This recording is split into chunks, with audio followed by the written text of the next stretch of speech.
$99, and none of these contributions are recorded in any accounts book.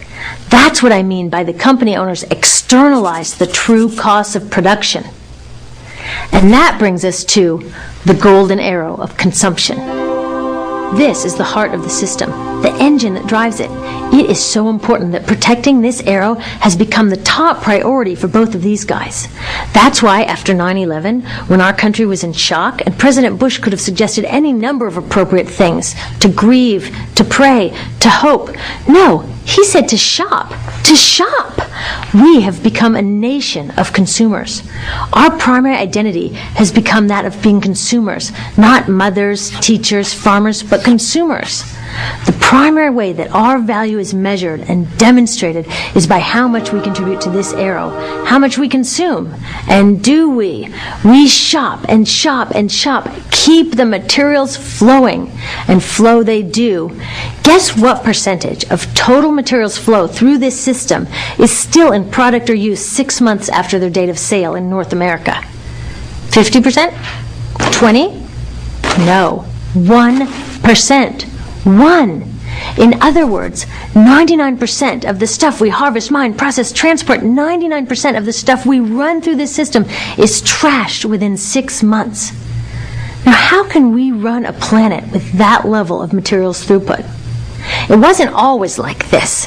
The average U.S. person now consumes twice as much as they did 50 years ago. Ask your grandma. In her day, stewardship and resourcefulness and thrift were valued. So how did this happen? Well, it didn't just happen. It was designed. Shortly after World War II, these guys were figuring out how to ramp up the economy.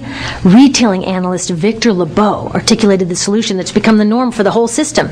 He said, our enormously productive economy demands that we make consumption our way of life, that we convert the buying and use of goods into rituals, that we seek our spiritual satisfaction, our ego satisfaction in consumption.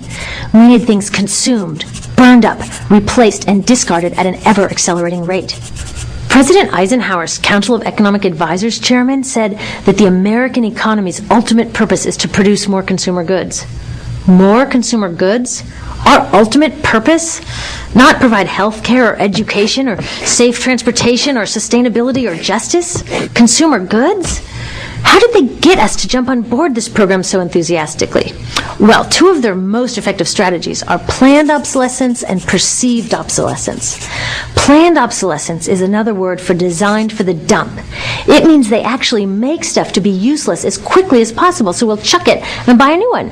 It's obvious with things like plastic bags and coffee cups, but now it's even big stuff. Mops, DVDs, cameras, barbecues even, everything. Even computers. Have you noticed that when you buy a computer now, the technology is changing so fast that in just a couple of years, it's actually an impediment to communication? I was curious about this, so I opened up a big desktop computer to see what was inside. And I found out that the piece that changes each year is just a tiny little piece in the corner. But you can't just change that one piece because each new version is a different shape. So you got to chuck the whole thing and buy a new one. So I was reading industrial design journals from the 1950s when planned obsolescence was really catching on. These designers are so open about it. They actually discuss how fast can they make stuff break that still leaves the consumer having enough faith in the product to go out and buy another one. It was so intentional. But stuff cannot break fast enough to keep this arrow afloat. So there's also perceived obsolescence. Now, perceived obsolescence convinces us to throw away stuff that is still perfectly useful. How do they do that? Well, they change the way the stuff looks. So if you bought your stuff a couple of years ago, everyone can tell that you haven't contributed to this arrow recently. And since the way we demonstrate our value is contributing to this arrow, it can be embarrassing. Like, I've had the same fat white computer monitor on my desk for 5 years. My coworker just got a new computer. She has a flat, shiny, sleek monitor. It matches her computer, it matches her phone, even her pen stand. She looks like she's driving in Spaceship Central, and I look like I've got a washing machine on my desk. Fashion is another prime example of this. Have you ever wondered why women's shoe heels go from fat one year to skinny the next to fat to skinny? It's not because there's some debate about which heel structure is the most healthy for women's feet. It's because wearing fat heels in a skinny heel year shows everybody that you haven't contributed to that era as recently, so you're not as valuable as that person in skinny heels next to you, or more likely in some ad.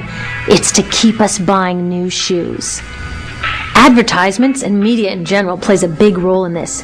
Each of us in the U.S. is targeted with over 3,000 advertisements a day. We see more advertisements in 1 year than people 50 years ago saw in a lifetime. And if you think about it, what's the point of an ad except to make us unhappy with what we have? So 3,000 times a day, we're told our hair is wrong, our skin is wrong, our clothes are wrong, our furniture is wrong, our car is wrong, we are wrong, but it can all be made right if we just go shopping. Media also helps by hiding all of this and all of this. So the only part of the materials economy we see is the shopping. The extraction, production, and disposal all happens outside of our field of vision. So in the U.S., we have more stuff than ever before, but polls show that our national happiness is actually declining. Our national happiness peaked in the 1950s, the same time that this consumption mania exploded. Interesting coincidence. I think I know why. We have more stuff, but we have less time for the things that really make us happy. Friends, family, leisure time. We're working harder than ever. Some analysts say we have less leisure time than any time since feudal society. And do you know what the two main activities are that we do with the scant leisure time we have? Watch TV and shop. In the U.S., we spend 3 to 4 times as many hours shopping as our counterparts in Europe do. So we're in this ridiculous situation where we go to work, maybe 2 jobs even, and we come home and we're exhausted, so we plop down on our new couch and watch TV, and the commercials tell us you suck, so you got to go to the mall to buy something to feel better, and then you got to go to work more to pay for the stuff you just bought, so you come home and you're more tired, so you sit down and you watch more TV, and it tells you to go to the mall again, and we're on this crazy work, watch, spend treadmill, and we could just stop. So in the end, what happens to all the stuff we buy anyway? At this rate of consumption, it can't fit into our houses, even though the average house size has doubled in this country since the 1970s. It all goes out in the garbage. And that brings us to disposal. This is the part of the materials economy we all know the most because we have to haul the junk out to the curb ourselves. Each of us in the United States makes 4.5 pounds of garbage a day. That's twice what we each made 30 years ago. All of this garbage either gets dumped in a landfill, which is just a big hole in the ground, or if you're really unlucky, first it's burned in an incinerator and then dumped in the landfill. Either way, they both pollute the air, land, water, and don't forget, change the climate. Incineration is really bad. Remember those toxics back in the production stage? Well, burning the garbage releases the toxics up into the air. Even worse, it makes new super toxics, like dioxin. Dioxin is the most toxic man-made substance known to science, and incinerators are the #1 dioxin. That means that we could stop the #1 source of the most toxic man-made substance known just by stopping burning the trash. We could stop it today. Now, some companies don't want to deal with building landfills and incinerators here, so they just export the disposal too. What about recycling? Does recycling help? Yes, recycling helps. Recycling reduces the garbage at this end, and it reduces the pressure to mine and harvest new stuff at this end. Yes, yes, yes, we should all recycle, but recycling is not enough. Recycling will never be enough for a couple reasons. First, the waste coming out of our houses is just the tip of the iceberg. For every 1 garbage can of waste you put out on the curb, 70 garbage cans of waste were made upstream just to make the junk in that 1 garbage can you put out on the curb. So even if we could recycle 100% of the waste coming out of our households, it doesn't get to the core of the problems. Also, much of the garbage can't be recycled, either because it contains too many toxics or it's designed not to be recyclable in the first place. Like those juice packs, where they have layers of metal and paper and plastic all smushed together, you can never separate those for true recycling. So you see, it is a system in crisis. All along the way, we are bumping up against limits. From changing climate to declining happiness, it's just not working. But the good thing about such an all-pervasive problem is that there are so many points of intervention.